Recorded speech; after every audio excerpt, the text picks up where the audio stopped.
வணக்கம் மக்களே.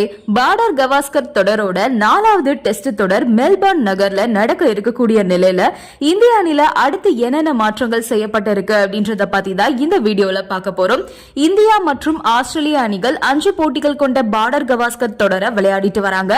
முதல் டெஸ்ட்ல கேப்டன் ரோஹித் சர்மா இல்லாத நிலையில அணியை திறமையா வழிநடத்தி பும்ரா 295 ரன்கள் வித்தியாசத்துல வின் பண்ண வச்சாரு. அதோட 8 விக்கெட்களை கைப்பற்றி ஆட்டநாயகன் விருதையும் வாங்கினாரு.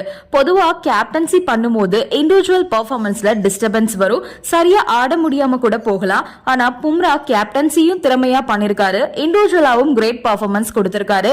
ஏன்னா முதல் இன்னிங்ஸ்ல தடுமாறின இந்திய அணி 2வது இன்னிங்ஸ்ல செமையா பெர்ஃபார்ம் பண்ணதுக்கான காரணம் பும்ரா தன்னோட பந்து வீச்சு மூலமா ஆஸ்திரேலியா அணியை தெறிக்க விட்டிருக்காரு.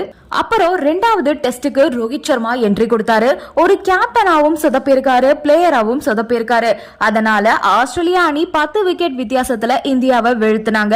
இதுல ரோஹித் ஓபனிங் ஆடாம தன்னோட இடத்தை ராகுல்கே விட்டு கொடுத்தாரு. ராகுல் அடிலைட் டெஸ்ட்ல பெருசா ஸ்கோர் பண்ணல அப்படின்னாலும் 3வது டெஸ்ட் தொடர்ல சிறப்பா ஆடி அரை சதம் கடந்தாரு. 3வது டெஸ்ட் தொடர் பிரிஸ்பன் நகர்ல நடந்துச்சு. மழை இருக்குன்னு தெரிஞ்சு ரோஹித் சர்மா டாஸ் வின் பண்ணி பவுலிங்க தேர்ந்தெடுத்தாரு. இதனால முதல் இன்னிங்ஸ்ல ஆஸ்திரேலியா 400க்கு மேல ஸ்கோர் அடிச்சிட்டாங்க. முதல் இன்னிங்ஸ்ல இந்தியா படு பயங்கரமா சொதப்பினாங்க. ராகுல் ஜடேஜா கை கொடுத்ததால ஸ்கோர் 200 தாண்டுச்சு. அதே மாதிரி கடைசியில ஆகாஷ் தீப் மற்றும் பும்ரா இவங்க 2 பேரோட திறமையான ஆட்டத்தால இந்தியா ஃபாலோன தவிர்த்தாங்க. அந்த உத்வேகத்தோடையே இந்திய பவுலர்கள் அட்டாக் பண்ணி ஆஸ்திரேலியாவை 7 விக்கெட் இழப்புக்கு 89 ரன்கள் எடுக்க வச்சாங்க. அதோட ஆஸ்திரேலியா டிக்ளேர் பண்ணி இந்தியாவை பேட்டிங் பண்ண வச்சாங்க. அடுத்து பேட் பிடிச்ச இந்திய அணி 8 ரன்கள் தான் அடிச்சிருப்பாங்க. மழை குறுக்கிட்டு மேட்ச் டிரால முடிஞ்சது. இந்த வெற்றி ஆஸ்திரேலியாவுக்கு கிடைக்க வேண்டியது. நம்ம பங்கமா தோல்வியை தழுவிருப்போம். ஆனா மழையால இந்திய அணி தப்பிச்சிட்டாங்க. இப்போ 4வது போட்டி பாக்ஸிங் டே போட்டியா நடக்க போகுது. அதாவது கிறிஸ்துமஸ்க்கு மறுதினம். இந்த போட்டியில இந்திய அணி சில மாற்றங்களை செஞ்சிருக்கிறதா தகவல் வெளியாயிருக்கு. அதாவது அடுத்தடுத்து தொடர் தோல்வியை ரோஹித் சர்மா கொடுத்துட்டு வரதுனால 4வது டெஸ்ட் தொடர்ல பும்ராவே கேப்டனா இருக்கட்டும், நான் ஒரு பிளேயரா மட்டும் ஆடுறேன்னு ரோஹித் சர்மா முடிவெடுத்து அதை கம்பீர் கிட்டையும் சொல்லிருக்காராம்.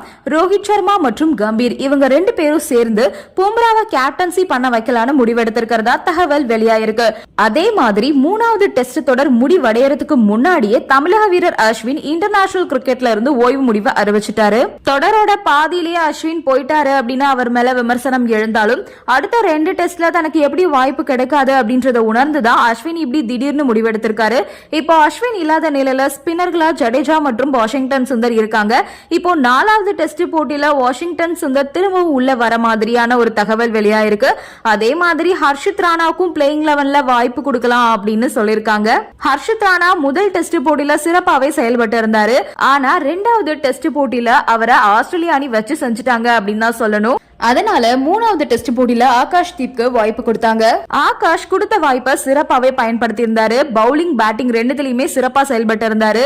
இப்போ திரும்பவும் 4வது டெஸ்ட் போட்டியில சிராஜ்க்கு ஓய்வு கொடுத்துட்டு ஹர்ஷித் ராணாவை உள்ள கொண்டு வர போறாங்கன்ற மாதிரியான தகவல் வெளியாயிருக்கு. நன்றி, வணக்கம்.